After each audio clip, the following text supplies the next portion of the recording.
Alors que la campagne pour les élections législatives et régionales du 20 avril 2024 au Togo devrait démarrer le 4 avril 2024, le président Faure Gnassingbé a annoncé un nouveau report du double scrutin. Selon un communiqué de la présidence rendu public le 3 avril 2024, les élections législatives et régionales initialement prévues le 13 avril, puis reportées au 20 avril 2024, se tiendront à une date qui n'est pas encore précisée. Le gouvernement évoque la nécessité de mener des consultations avec toutes les parties prenantes en vue d'enrichir la nouvelle constitution adoptée à la majorité par le Parlement le 25 mars 2024. Le président de la République, attentif à l'intérêt manifesté par les populations à l'endroit de cette importante réforme et dans un esprit d'ouverture et de dialogue constructif, encourage les députés à rester à l'écoute de tous les acteurs concernés en vue de tenir compte de toutes les contributions tendant à enrichir notre constitution. Au Togo, la nouvelle constitution, qui instaure notamment un régime parlementaire, suscite de vives contestations.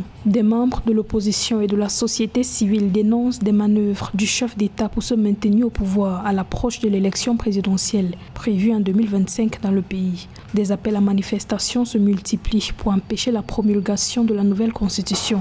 Le 29 mars 2024, le président Faure Gnassingbé a demandé une deuxième lecture du texte par l'Assemblée nationale actuellement en fin de mandat. Les Togolais ne sont jamais sortis aussi massivement. Et aujourd'hui, il a son destin en main. C'est à lui de décider. C'est au peuple de décider. Nous sommes seulement des intermédiaires.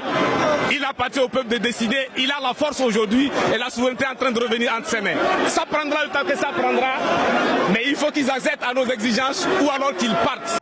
Selon le gouvernement togolais, ce nouveau report des élections vise à ouvrir de nouvelles délibérations nationales sur la réforme constitutionnelle. Les religieux exhortent le chef de l'État à retarder la promulgation de la nouvelle constitution et à engager plutôt un dialogue politique inclusif. Pour sa part, l'Assemblée nationale a souhaité disposer de quelques jours pour engager de larges consultations avec tous les acteurs.